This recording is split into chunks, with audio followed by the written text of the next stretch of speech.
You finished your novel. All your effort, your love, sweat, and tears are poured into that manuscript that you love so much. You want to show to the world. Don't do it yet. There is a checklist of things you should do before you hit that publish button, and I am here to help you with that checklist. Hi, I'm Vivian Nagy. I am a freelance book editor, and I am here to help you make your writing shine. And welcome to Nagy in the Margins. When I say don't publish yet, it's because it isn't just about getting another set of eyes in your story to give you a feedback. No, it's about getting your novel perfected, improved in every sense for your reader. So going from cover to layout to the story itself. We have 7 items on this list on how to professionally self-publish your book. And the first item of this list is making sure you have perfected your story and your writing in the story to your maximum capacity. This is what we call self-editing. You'll make 1, 2, 3, 4 more drafts before the story is ready for other people to see. I personally like to follow the rules of 3. So if this is your first time writing, I highly recommend that you do at least 3 drafts. The first draft is to just get the idea out of your head, put it on paper, put it on the computer, just take it out of here and put somewhere else outside of your mind.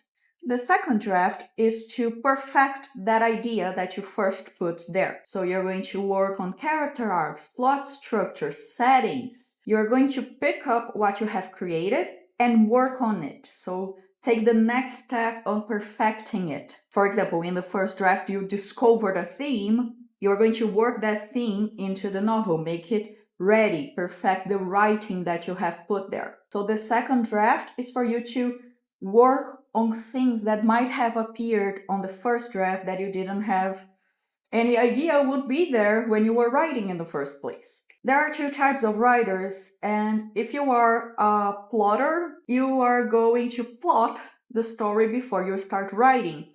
So your first draft would be the plotting part, would be to just put the ideas out there and not care too much about the writing itself. And then your second draft would be the perfecting, would be picking up those ideas and transforming into a story. And then working on the themes, on the characters, on the settings, etc. If you are a pantser, however, you are like me, and you like to just write, and then you see what you do with that later.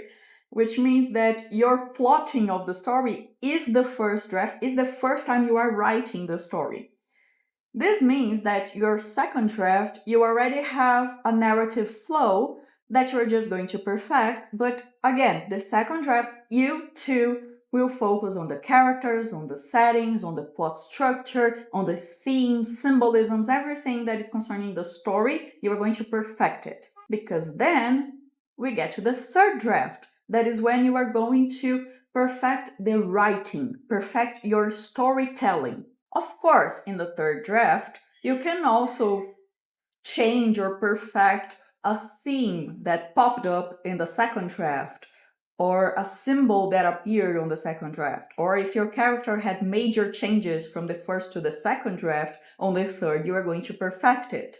But the third draft should be the one where you make your writing the best it can be. So you're going to fix awkward phrasings, you're going to fix too long of sentences, you are going to fix the rhythm of the paragraph, you are going to focus on the grammar, on the writing itself, not the story. And of course, you are going to also check for plot holes. Now that your story is perfected and you will be focusing more on the writing, your mind is a bit more free to notice inconsistencies, plot holes that you might have missed on the second draft.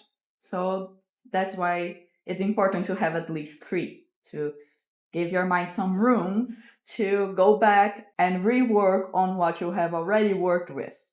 And to guarantee that you're going to notice new things between each draft, it is essential for you to give a break between one draft and the other. I usually go and suggest for going with at least 2 weeks. 14 days is a good amount of time for you to refresh your mind and come to the next draft with sharper eyes, for you to notice things you didn't in the previous draft. This all will guarantee that your story is in the best shape as you can possibly make it. So there's nothing left for you to do. Of course, we, authors, have a huge problem that the manuscript might never be good enough. And I totally get it.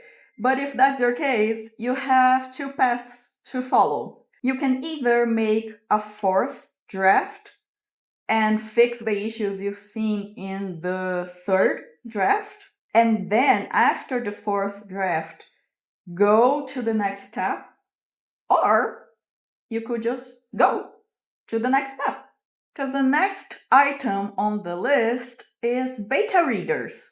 Beta readers, beta readers, whatever you call them, is a group of people that are there to be your first separate set of eyes. They are there to check if your story is good, if your story has any plot holes that you've missed, if there are any inconsistencies, if the characters are likable or not. Sometimes they might help you with grammar too, but usually that's not the case. They might help you check weird phrases, weird facts, or they might help you with how your characters are being perceived, if it is what you want them to be perceived as.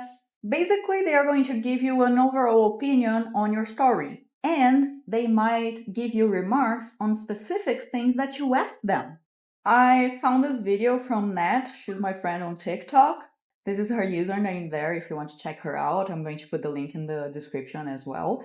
But she made this amazing video on questions you can ask your beta readers to help you improve your novel even further. Some of them are very specific to my story, but a lot of them are more general, and so maybe this will help when you are sending your book to beta readers. Number 1, did the story capture your interest from the very first page? Why or why not? Number 2, were there any parts of the story that were lagging or felt boring to read? Which places? Number 3, were the characters interesting and believable? If not, which characters do you feel like need more work? Please go check her video in full, because it's such amazing questions she listed there that I think there's nothing left for you to ask after those questions, you know? It's going to help you make your story really, really better. So go check her full video. The link is here in the description, because amazing questions you can ask your readers.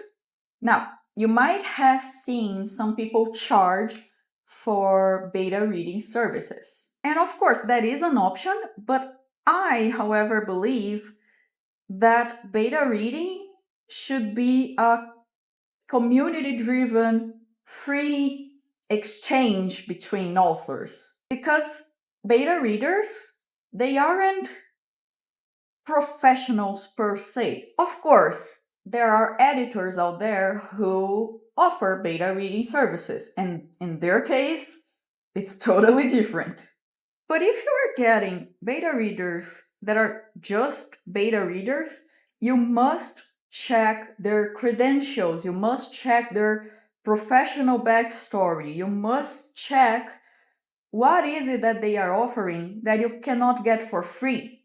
Beta readers are there mostly to give you a reader's reaction.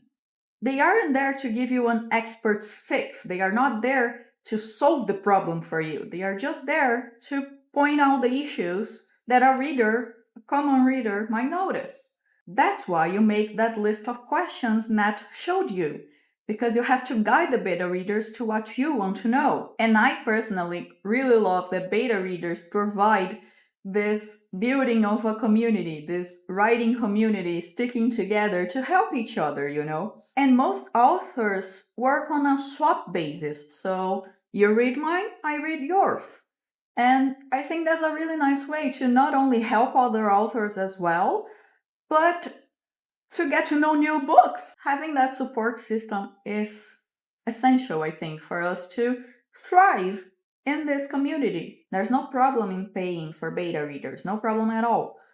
The issue is that you have to handle your budget much more carefully, because if you start spending your money early on, you're going to burn through your budget very, very quickly.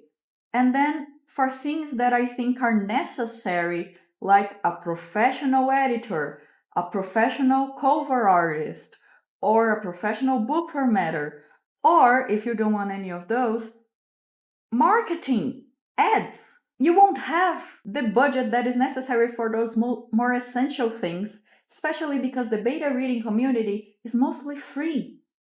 Why do you have to pay for something where you can do it for free with people you can trust and build a relationship with? That's the thing. It's not just because it is for free. No, it's because you can also build a relationship, a community with those people that you are going to help them and they are going to help you. I think that is more valuable than paying for a beta reader that has good credentials. But okay, you got the beta reading done. You got it done. Everyone sent their feedback to you. Now what do? Another round of self-edits. You're going to self-edit a lot if you're going to self-publish. Even in thread publishing, actually, because if you are going to send to an agent, you want to send the best thing you can send to them. You're not going to send the first draft, Anyways, after you finished, you self-edit once more, maybe twice more. I think once after the beta reading is good, because the next step on the list is finding an editor, which is where I come in. When you are looking for an editor, you have to ask yourself, am I happy with the story? Do I still have plot issues that were pointed to me and that I can solve? I am having difficulty to solve. My character arcs are not working as well as I wanted them to. Am I still struggling with separating the characters, making each of them unique? If so, then what you are looking for is a developmental editing. If, however, you are confident with those, but you are still struggling with the writing part itself, so the grammar, punctuation, spelling, pacing within chapters, dialogue flow, those kinds of things, then you are looking for copy editing. Once that is done, once you are nearly done with everything you have to do, then you move to proofreading. Proofreading is there to basically catch the minor errors that have passed unnoticed. There are other types of editing. Other editors might use different terminology, different names for the same editing. Some might call copy editing line editing. Some might say they are two different things. Some might say line editing is, for example, within developmental editing. But since this is my channel, and you are watching my video, we are going to go with my terminology, okay? With the way I separate things with the services that I offer. For instance, for me, line editing falls within copy editing, because for me, they are the same. You are looking at the line level of the story, of the writing. So for me, when I say copy editing, I am also including line editing. If you search the internet, you might find the other types of editings, the other names editors give to different types of editing. But here with me, you're going to find 3 types of editing that are the main ones that I think cover everything you gotta cover when working on your novel. So let's get in details on each type of editing so you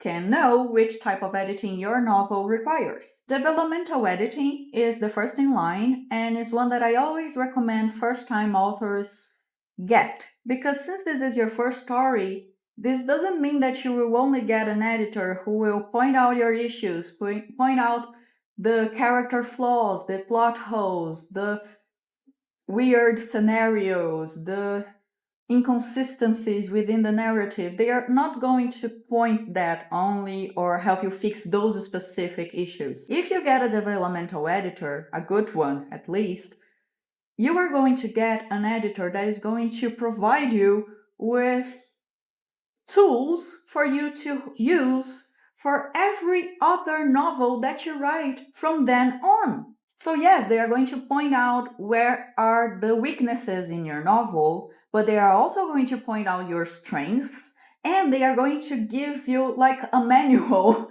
of sorts on how to fix the issues that they have perceived with the story. So they are going to help you understand how to fix a character flaw. They are going to help you understand how you can solve a plot hole. They are going to help you understand the standards of your novel's genre. They are going to provide you with the tools you need to become a writer.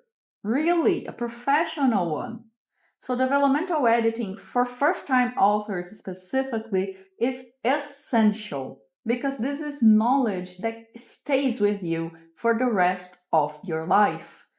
Once you learn from that developmental editor, you are going to keep that knowledge for the rest of your life. It's something that you learn truly. So to focus on it, what are we looking at when we are in the developmental editing? On developmental editing, we are going to focus on plot structure, character arcs, scenario description. We're going to focus on the magic logic, on the monsters logic. We're going to focus on whether the ending is satisfactory, even if it's a sad one. We are going to look at the overall pacing between chapters, between scenes. We are going to look at the order of the scenes to see if it makes sense, on the order of events to see if something that happens right at the end of the story would actually be better if it happened at the beginning of the story. So those type of things, everything that concerns the story itself.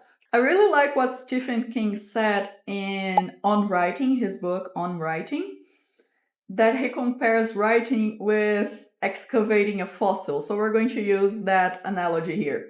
If your story is a fossil, you, the writer, are responsible for finding the fossil and clearing it up and taking the pieces out. Developmental editors then are there to pick up the pieces you have found and you have displayed and then say, oh no, this piece here is on the toe of the dinosaur, not on the tail. This here on the spine is actually near the throat or something like that. I am not an archaeologist, okay? Give me a break. But we are going to analyze each bone for its quality and help you place them on where it's more logical to place them. Thinking of that, developmental editing is when we go into a deep focus to understand everything about your story. I usually read your story twice. The first time is just to get that first time reading experience. So I'm going more as a reader than an editor. So of course, if I see anything that pops out too much in my first read, I'm going to highlight it, flag it for you. But I am going with my reader's eyes first to grasp what is it that you are trying to pass with your story. And usually in this part, I am going to also leave comments with my real-time reactions there, like these. After I've done with this first reading, I go with the second reading that is a deeper level. So I'm going to go through with it, go to the main points of the novel that I have noticed that need fixing. I'm going to go through my first time comments and see if what I asked back then will make sense after, if it was explained. So basically I'm going to think of how I can help you fix the things now that I know the whole of the story. So plot holes that might have appeared, changes in personality of the characters, scenario descriptions that changed completely from one time to the next, those things. So everything that might get in the way of your story consistency. Because of this, developmental editing is the one that takes more time. It is the most intensive type of editing there is. And usually what I see from other editors and myself, it can range from 1 to 3 months, depending on the word count of your novel. In my case, I will always be available to you. I will always be there. I know a lot of other editors who also are available through that time while we are editing, so that if you have any questions, if you want to know what's going on, what are our reactions, what are we thinking of your novel, even if we didn't finish it, you can ask us. We are there for you. I might not be reaching out to you much, but I will totally be available for you to reach out to me.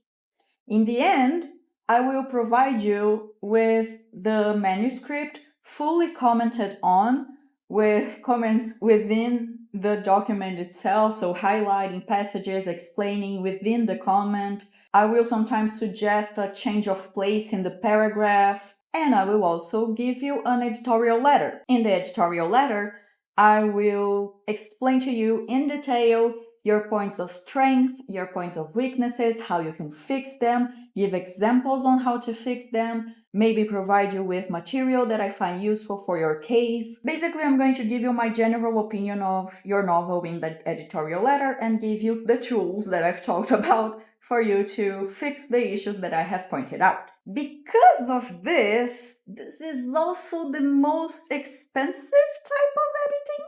Right now, in 2026, my rates are on the lower end of the EFA, that is the Editorial Freelancers Association, which is the industry standard for professional US-based editing rates. I know I am not in the US, but I like those rates, so they work for me. Thus, for developmental editing, I charge 3 cents per word. For a standard 100k words novel, that would be $3,000. US dollars. Lots of authors end up skipping this stage because it is expensive. Don't worry if it isn't within your budget, because the alternative is that most editors also provide manuscript assessments. And what is a manuscript assessment? They are the cheaper version of the developmental edits. For the manuscript assessment, we will go through your manuscript once. We won't make any in-document comments. We are just going to make the editorial letter. So, with a manuscript assessment, you will have an overall view of your strengths and weaknesses. Sometimes editors, I myself included,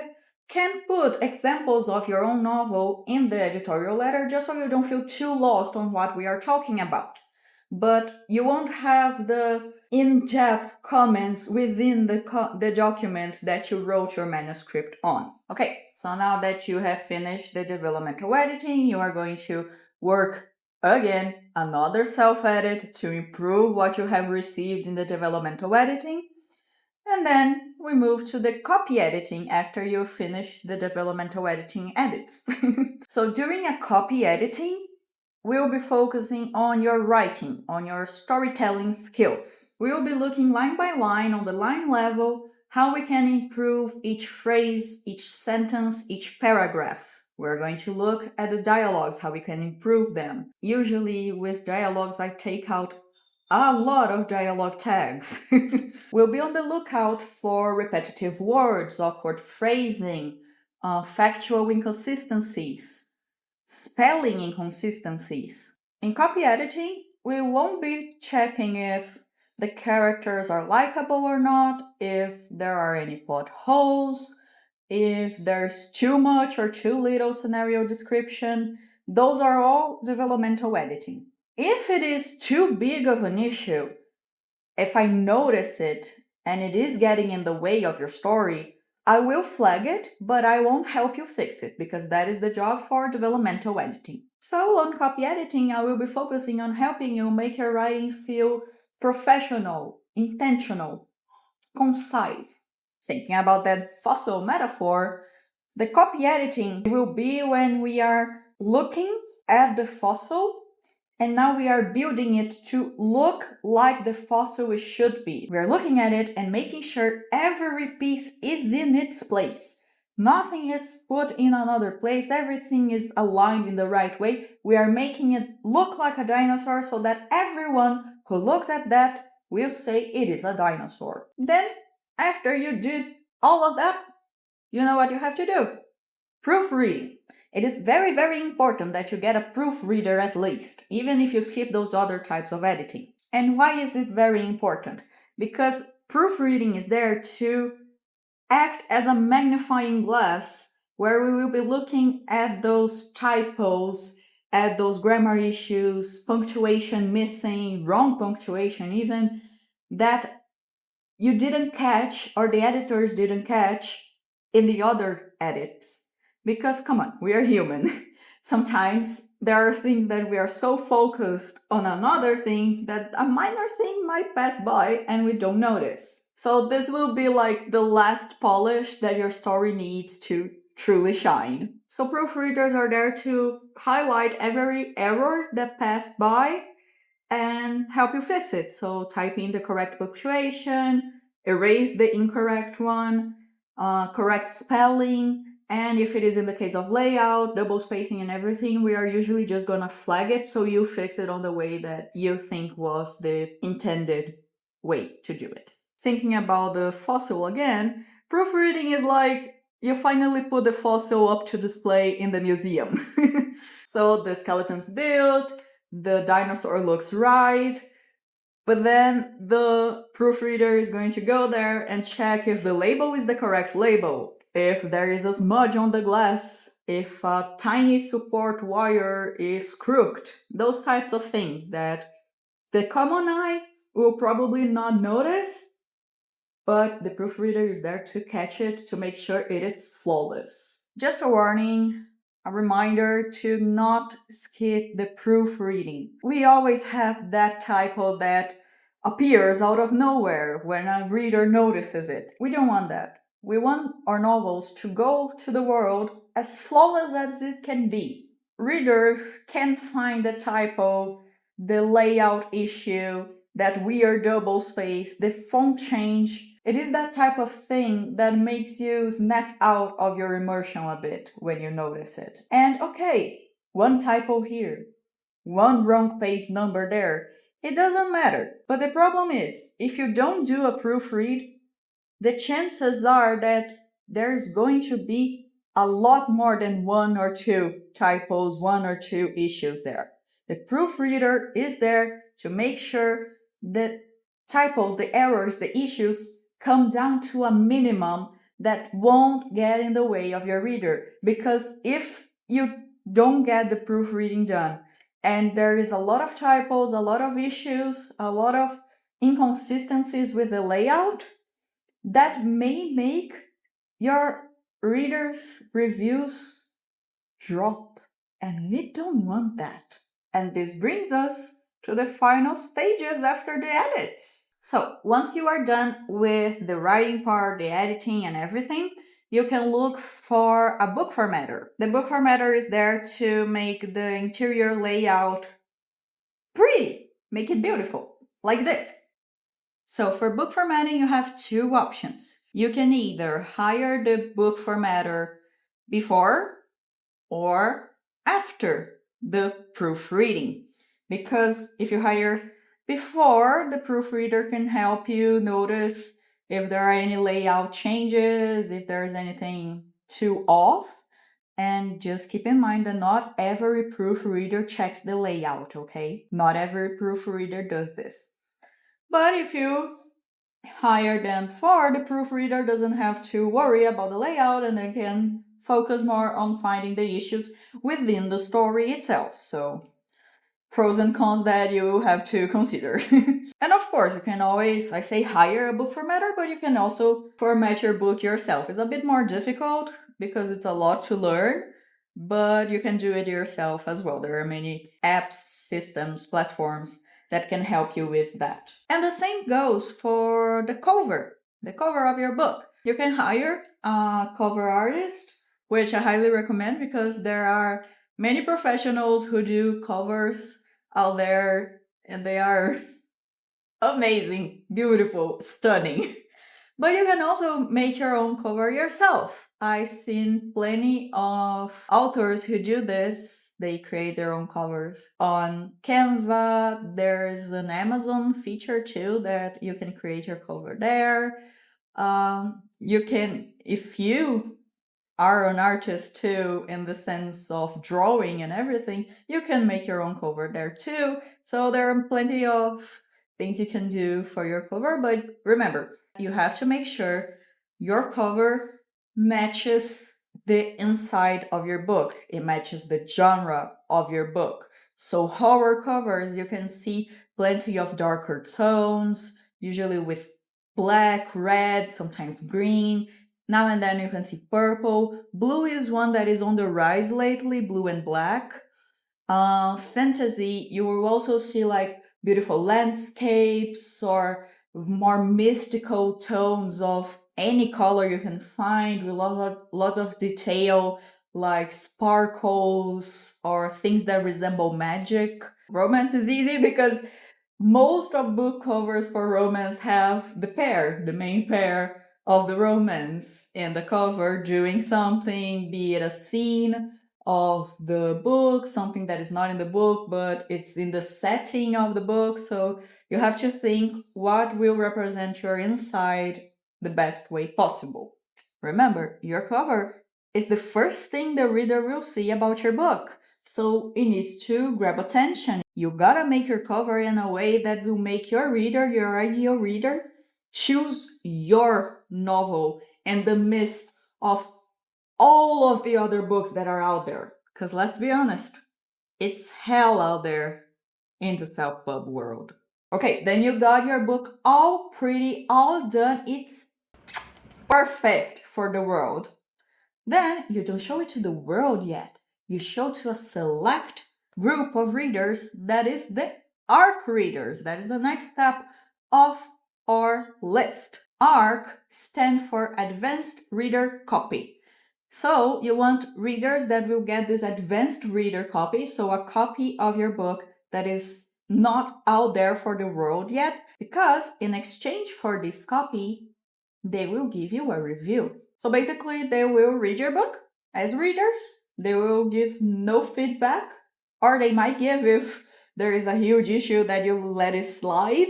Then they will, after finishing reading, they will provide you with your first reviews of the book. There are many places where you can get ARC readers. I selected a few here. There are paid sites like Booksprout, Booksirens, NetGalley, Story Origin, and with these you must be careful because some of them work better for certain types of genre. So Booksirens and NetGalley are ones that I know are very, very popular with romance. Booksirens is one that I think fantasy works well too, especially romantasy, but fantasy I think works well too. Booksprout is okay for horror, I think. Sci-fi too. Fantasy is very strong in Booksprout, I know that. Story Origin I don't know much, but there are other besides these, so do your research for the one that is the best for your genre. And if you don't want to pay for this service, you have Reddit, that is my favorite place to find free ARC readers. We have the sub ARC readers that you can search there, is one of the best places to search for. But I think we have a sub that is also called free ebooks that you can try your luck there. And you can find the subreddits of your genre. Like we have horror lit, we have fantasy readers, we have sci-fi, we have romantasy books, we have romance books. If you find your niche, you can also try to post there if the mods allow it. Besides Reddit, I know there are Facebook groups as well that have ARC readers, groups of ARC readers that are for free. And I think Goodreads also has it.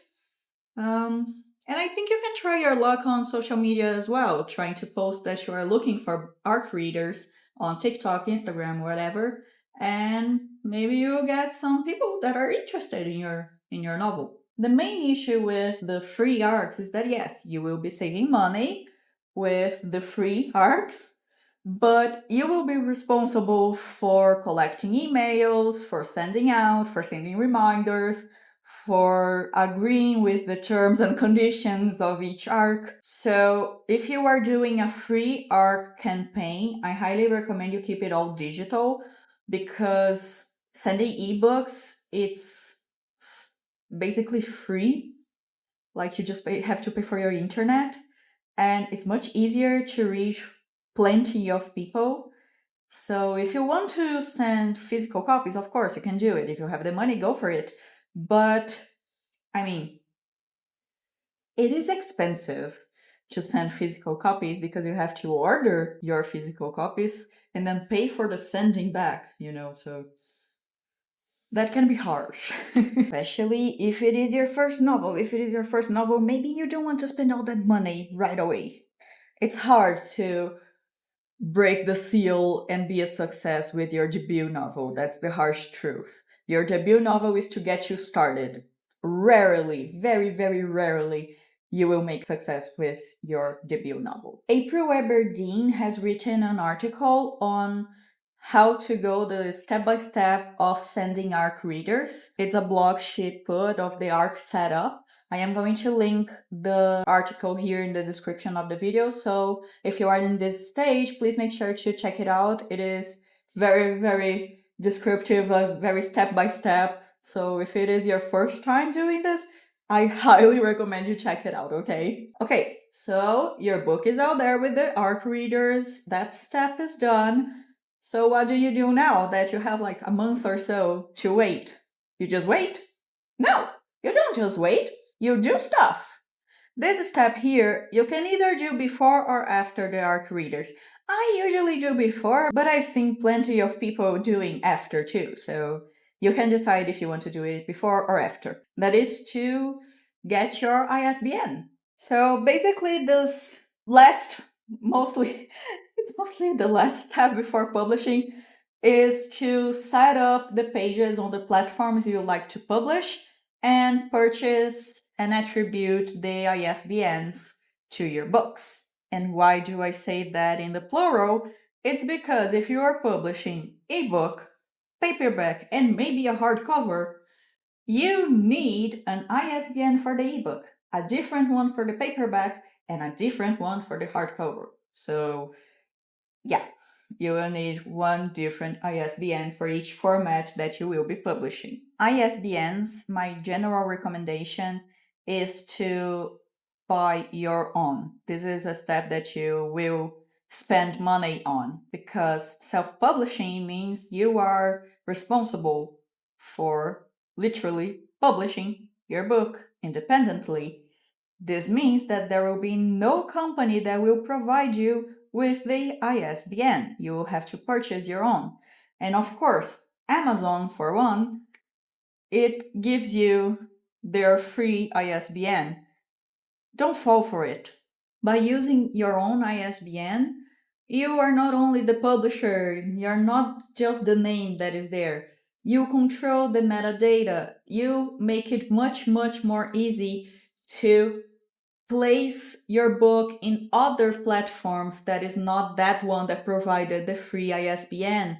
Makes it much easier to put your book in bookstores, in libraries, in other places that are not that specific store. So if you ever decide, for example, to move from Amazon to Ingram Spark, you can do so by simply moving it and erasing that, deleting that on Amazon and putting on Ingram Spark, just changing the place without having to get a new ISBN. And if you are going to publish in more than one platform, having one ISBN is the rule, but be careful because I know for a fact that if you are going to publish, for example, on Amazon and on Ingram Spark, you must make the draft of the book on Amazon first, put everything, make it ready to just hit publish and leave it as a draft.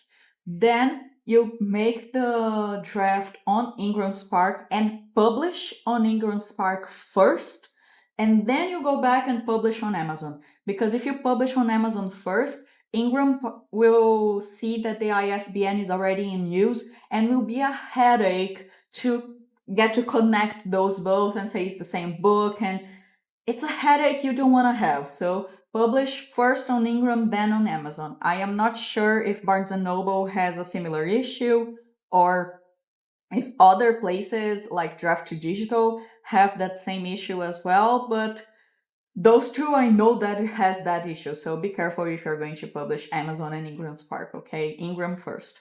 Each country has its own place to acquire the ISBN. USA has Bowker, I don't know how to say it. UK and Ireland has Nielsen Book Data. The Netherlands has Mine ISBN, I think that's how you pronounce it. Brazil has CBL, that is Câmara Brasileira do Livro, and so on. So you must check which place you must get your ISBN from in your country. So do your research, find a place in your country that sells the ISBNs and purchase it there. And finally, You got it! You are done! You can hit that publish button!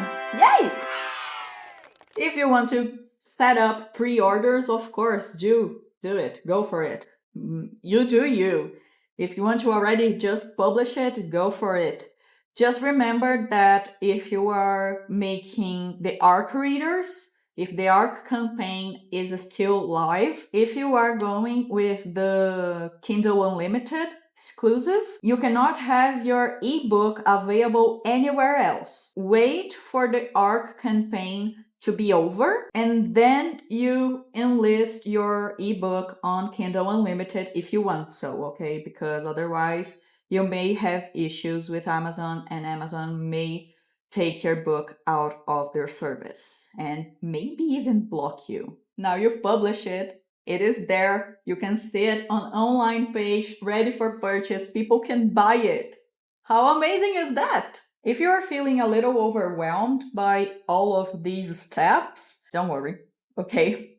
It is a lot to take in, but this is a process that takes months, even an year, depending on your case, depending on the word count, depending on the editor's schedule, depending on the cover artist schedule. So it's a process that takes time. So you won't be doing everything in the course of a week. Relax. Always remember this phrase that I've seen a lot throughout the writing community on TikTok. Writing a book, publishing a book independently, even not independently, publishing a book, period. It is not a sprint. It is a marathon. If you see people saying, oh, you can get your money fast by selling books and whatever, make your own book and get rich, those people are either selling you a scam or they are talking about low content books. They are not talking about those books that you write, that you pour your heart and soul into it, and that you create a whole world for it, and that you want to touch the other reader's heart with it. They are not talking about that, okay? If you want to get rich fast, writing a book is not the way to go. Remember that being indie, being in the self-publishing community, means that you are in control of everything. You control your timeline, you control your schedule, you control how much you want to invest in your book. So don't worry too much if you have to postpone your ideal date. It sucks not to publish in that ideal day that you had in your mind, but it's much better that you postpone it and deliver to your readers a magnificent book than publish earlier a rushed, not finished, flawed version of your book. Go slow, steady, each step at a time, little by little, peace of mind, and then you won't get a bad book in return.